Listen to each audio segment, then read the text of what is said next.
ఐజ మండల కేంద్రం కూడా మండలము కేంద్రం పెద్దది. మరి ఇంతవరకు ఇక్కడ ఒక డిగ్రీ కాలేజ్ లేదు. చాలా రోజుల నుంచి మేము పోరాడుతుంటే కూడా ఒక డిగ్రీ కాలేజ్ మంజూరు చేయలేదు. మరి అట్నే ఇక్కడ బీఈడి కాలేజ్ లేదు. ఇక్కడ ఒక ఐటీఐ కాలేజీలు లేవు. ఇక్కడ పిల్లలు ఎస్సీ ఎస్టీ మైనార్టీ బీసీ పిల్లలు చదువుకోవడానికి బాలుర వసతి గృహాల కోసం ఎన్నోసార్లు మేము ప్రయత్నం చేస్తూ ఉంటే కూడా కనీసం అవి కూడా మంజూరు చేయించలేని పరిస్థితిలో ఉన్నారు. అంటే ఇవాళ ఈ నియోజకవర్గం ఏ ఒక్కటి కూడా మీరు చేయలేదు.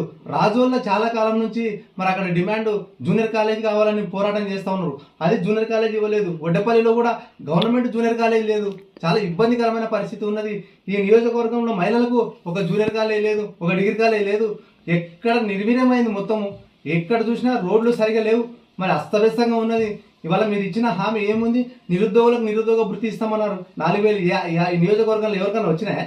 ఒకరికైనా వచ్చినాయా? ఎవరికి రాలే. మీరు వచ్చిన సంవత్సరం లోపల 2 లక్షల ఉద్యోగాలు వేస్తామని చెప్పినారు. ఎన్ని ఉద్యోగాలు వేసి మీరు అంతా కలిస్తే 16,000 ఉద్యోగాలు వేసినారు. ఇవాళ బోగస్ మాటలు చెప్తా ఉన్నారు, మేము 70,000 ఉద్యోగాలు వేసినామని. స్వయాన శాసనసభలోనే స్పీకర్ గారే చెప్పారు 16,000 ఇచ్చినామని. మరి ఇక ఇన్ని అబద్ధాలు చెప్తా ఉన్నారు. ఇవాళ ఏ ఒక్కటి కూడా ఇంప్లిమెంట్ చేయలేదు. రైతులకు రుణమాఫీ చేయలేదు. మరి ఒడ్లు కొనడానికి చేత కాదు, మొక్కజొన్నలు కొనడానికి చేత కాదు. ఇవాళ ఒడ్ల కాలాలనే రైతులు చనిపోయిన పరిస్థితి ఉన్నది ఈ రాష్ట్రంలో. మరి ఎన్ని అబద్ధపు మాటలు చెప్పినారు. విద్యార్థినులకు స్కూటీలు ఇస్తామని చెప్పినారు.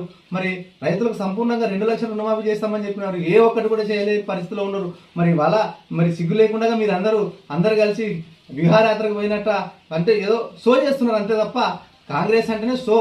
అంతేగాని ఇది ప్రజల పాలన కాదు. ప్రజ కంటక పాలన, ప్రజ నయ వంచన పాలన తప్ప ఇక్కడ ఏమీ లేదు. బస్సు యాత్ర లేదు, తుసి యాత్ర లేదు. కేవలం మీరు రంగులు పూసుకొని ముందరకు వస్తున్నారు ప్రజలకాడికి. కానీ ఇవాళ మీరు ఏమి ఇచ్చినారు చెప్పి ఇందిరమ్మ ఇల్లు అని చెప్పినారు. అది పెద్ద బోగస్. ఎక్కడ కూడా ఇందిరమ్మ ఇల్లు రాలే. ఈ నియోజకవర్గానికి 3,500 ఇల్లు ఎక్కడ నిర్మించినారో ఏం తెలియదు.